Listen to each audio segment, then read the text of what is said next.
Welcome. We're here talking with Craig Hentrich, 17-year NFL veteran, 4-year starter at Notre Dame, played for Lou Holtz, and we're going to talk about punting and kicking. Craig, great to have you. So it's interesting, and we were talking about this, the other day, but the Masters just finished, and it seems like there's a lot of analogies you can pull from golf, at least mentally, for kicking, because these pro golfers are so in the moment and so focused and able to push out the pressure and make a great shot when they need it. It seems kind of similar in punting and kicking. It's very much so, and more so probably in kicking for the technical part.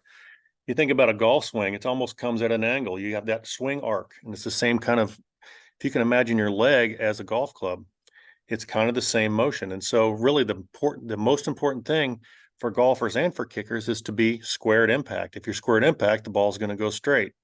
How you get there, there's many ways to get there. As you can see, Scotty Scheffler, some people look at his swing and go, how does he hit the ball straight? His feet are moving when he swings, but at impact, he's in a perfect position.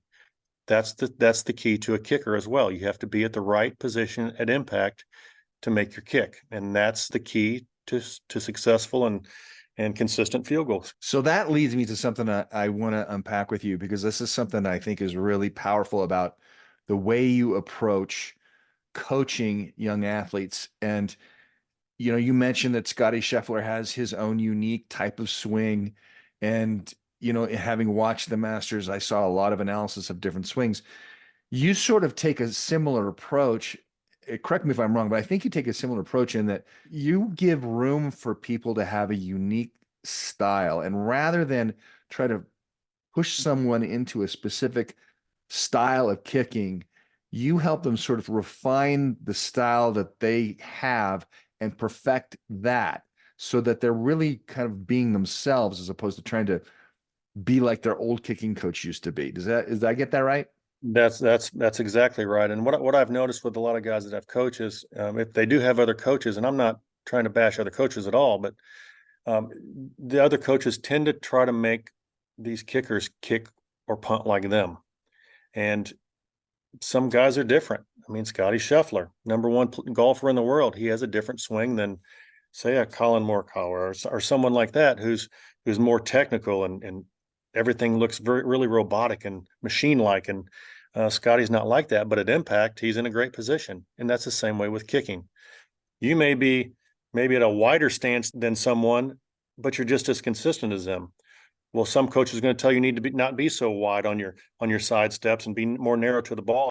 There's all different things that you can do to try to change someone to make them like you used to kick, but that's not the right way to coach, in my opinion. The right way to coach is to take what you do, refine it the best that we can to make you the most consistent punter and kicker that you can be.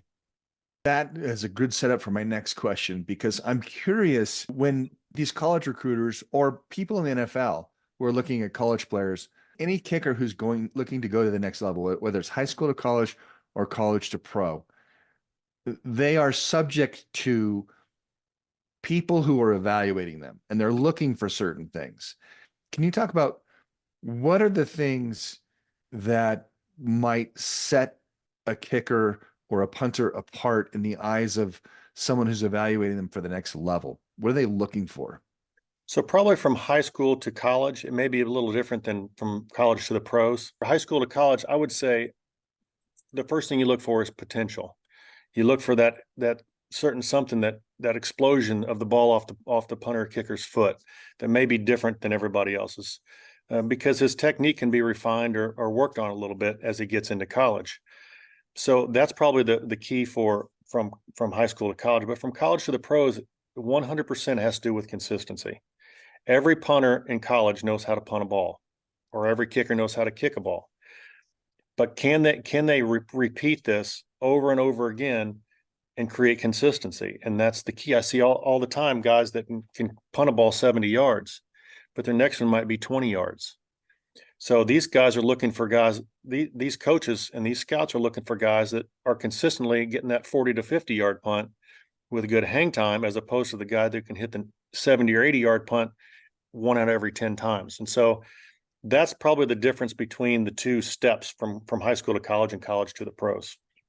I got you. So the college, I mean, obviously everybody wants consistency, but the colleges are more looking for that bit of talent and potential they see in the way the ball comes off the foot and, the ability to get some distance probably and Mhm. some control and some accuracy.